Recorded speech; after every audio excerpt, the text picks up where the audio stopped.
ایک ٹینشن ہے جو شاید ہم سب کو ہر وقت رہتی ہے، پیسے کی فکر، کہیں مارکیٹ کریش نہ ہو جائے، نوکری چلی گئی تو کیا بنے گا۔ یہ جو ڈر ہے نا، یہ ہمیں اندر ہی اندر کھاتا رہتا ہے۔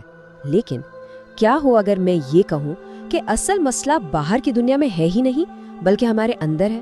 آج کی اس گفتگو میں ہم قرآن کے ایک بہت ہی گہرے اصول کو سمجھیں گے کہ کیسے صرف اپنی اندرونی کیفیت کو بدل کر رزق اور فراوانی کے دروازے کھولے جا سکتے ہیں۔ تو آئیں ذرا اس پر غور کرتے ہیں۔ میرا ایک بہت سیدھا سا سوال ہے، آپ کو پیسہ کون دیتا ہے؟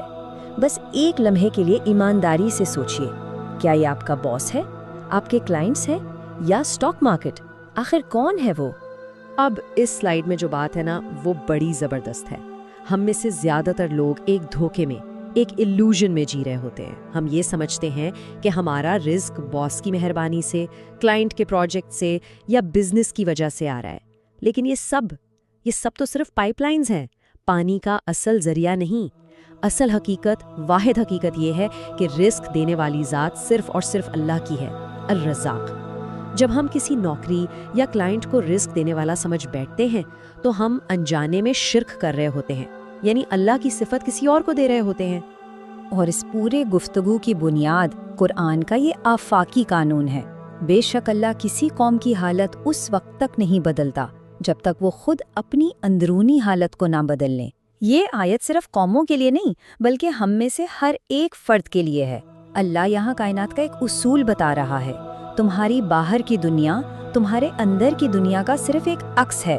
باہر کچھ بدلنا ہے تو شروعات اندر سے کرنی پڑے گی۔ تو اصل کہانی یہ ہے، یہ سلائیڈ اس کو بہترین طریقے سے دکھا رہی ہے۔ آپ کا بینک بیلنس، آپ کی سیلز، آپ کی نوکری کی حالت، یہ سب صرف ایفیکٹ ہیں، یعنی نتیجہ ہیں۔ اصل کوز یعنی اصل وجہ آپ کا نفس ہے، آپ کے اندر کی سوچ، آپ کی یقین اور آپ کے جذبات۔ ہم ساری زندگی باہر کے نتیجے کو ٹھیک کرنے کی کوشش کرتے رہتے ہیں، جبکہ اللہ کہہ رہا ہے کہ اندر کی وجہ کو ٹھیک کرو، نتیجہ خود بخود ٹھیک ہو جائے گا۔ بزنس کی دنیا میں ایک ٹرم ہوتی ہے لیڈ میجر۔ یہ وہ کام ہے جو آپ کے کنٹرول میں ہوتے ہیں اور جو آگے چل کر نتائج پیدا کرتے ہیں۔ اب اس سلائیڈ کو دیکھیں، مارکیٹ کیسی ہے، معیشت کہاں جاری ہے، یہ سب لیگ میجر ہیں، یعنی یہ آپ کے کنٹرول سے باہر ہیں۔ لیکن آپ کا نفس، آپ کی نیت، آپ کا توکل، آپ کا سکون، یہ لیڈ میجر ہے۔ اس کا کنٹرول پینل 100% آپ کے ہاتھ میں ہے۔ اللہ نے آپ کو صرف اسی چیز کا ذمہ دار ٹھہرایا ہے جو آپ کے اختیار میں ہے۔ چلیں اب اس کو ایک ریئل لائف مثال سے سمجھتے ہیں کہ یہ اصول عملی زندگی میں کیسے کام کرتا ہے۔ میں آپ کو ایک کرپٹو ٹریڈنگ گروپ کا بالکل سچا واقعہ سناتا ہوں، جس سے یہ بات بالکل واضح ہو جائے گی کہ ایک ہی جیسے حالات میں دو لوگوں کے نتائج بالکل مختلف کیوں ہوتے ہیں۔ تو سین کچھ یوں ہے کہ کرپٹو مارکیٹ بری طرح کریش ہوئی۔ اس گروپ میں ایک صاحب نے فوراً خوف کا راستہ اپنایا، ہر طرف منفی خبریں دیکھنا شروع کر دیں، YouTube per every thing is crashing والی ویڈیوز دیکھیں اور اپنے اندر خوف اور کمی کے احساس کو بھر لیا۔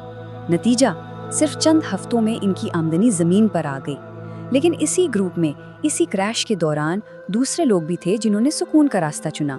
انہوں نے سارے شور سے خود کو الگ کیا اور اپنا فوکس صرف اللہ پر اور اپنے اندرونی سکون پر رکھا، اور کمال کی بات یہ ہے کہ مارکیٹ گرنے کے باوجود ان کی آمدنی بڑھتی رہی۔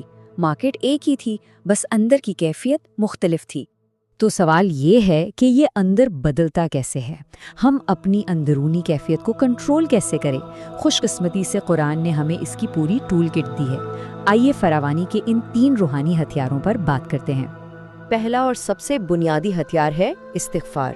دیکھیں، استغفار کا مطلب صرف گناہوں کی معافی مانگنا نہیں ہے، اس کا ایک گہرا مطلب ہے ان بلاکنگ، یعنی اپنے اندر کی ان روحانی اور ذہنی رکاوٹوں کو صاف کرنا جو اللہ کے رزق کو ہم تک پہنچنے سے روک رہی ہیں۔ یہ قسم کا روحانی ڈی ٹاکس ہے۔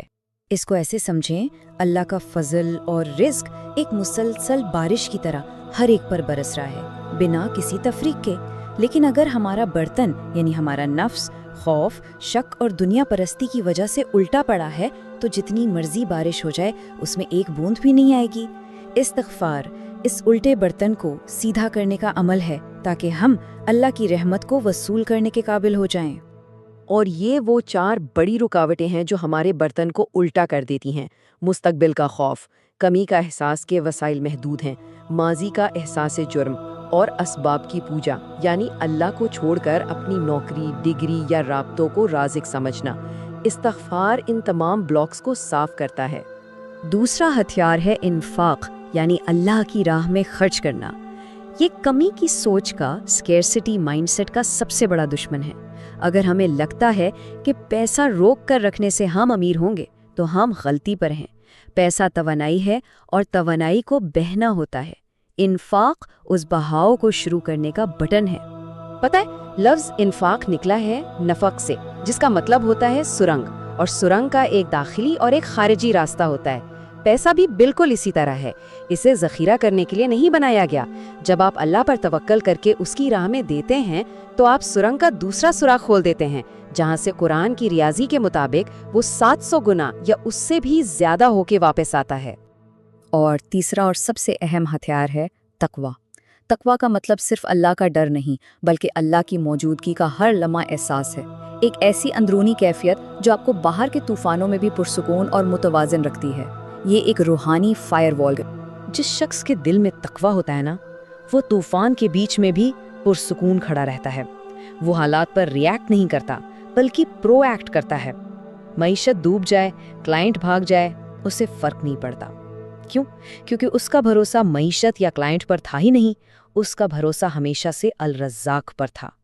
اور تقویٰ کا انعام کیا ہے؟ قرآن کہتا ہے، اور جو اللہ کا تقویٰ اختیار کرتا ہے اللہ اس کے لیے ہر مشکل سے نکلنے کا راستہ بنا دیتا ہے اور اسے وہاں سے رزق دیتا ہے جہاں سے اس نے کبھی سوچا بھی نہ ہو۔ جب آپ اندر سے پرسکون ہو جاتے ہیں تو اللہ ایسے دروازے کھولتا ہے جن کا آپ کے وہم و گمان میں بھی نہیں ہوتا۔ تو خلاصہ یہ ہے کہ یہ تینوں ہتھیار مل کر فراوانی کا ایک زبردست سائیکل بناتے ہیں۔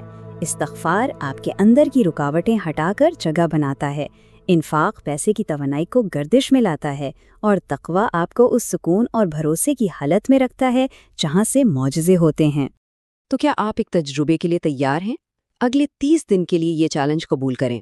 نمبر 1، باہر کے حالات کا رونا چھوڑ دیں۔ نمبر 2، اپنا سارا فوکس اپنے نفس کو ٹھیک کرنے پر لگائیں، کثرت سے استغفار کریں۔ نمبر 3، کمی کے خوف سے نکل کر دل کھول کر صدقہ دیں۔ اور نمبر 4، راتوں کو پریشان ہونا چھوڑ دیں اور تقویٰ کے ساتھ پرسکون رہیں۔ بس یہ 4 کام کریں اور پھر دیکھیں کہ 1 مہینے میں آپ کی دنیا کیسے بدلتی ہے۔ اگر اس گفتگو سے آپ کی سوچ میں ذرا بھی تبدیلی آئی ہے تو اس چینل کو لائک اور سبسکرائب کریں اور بیل آئیکن کو ضرور دبائیں تاکہ ایسی گہری باتیں آپ تک پہنچتی رہیں۔ اور ہاں، کامنٹس میں ضرور بتائیے گا کہ ان 3 ہتھیاروں میں سے آپ آج کس سے شروعات کرنے والے ہیں، استغفار، انفاق یا تقویٰ۔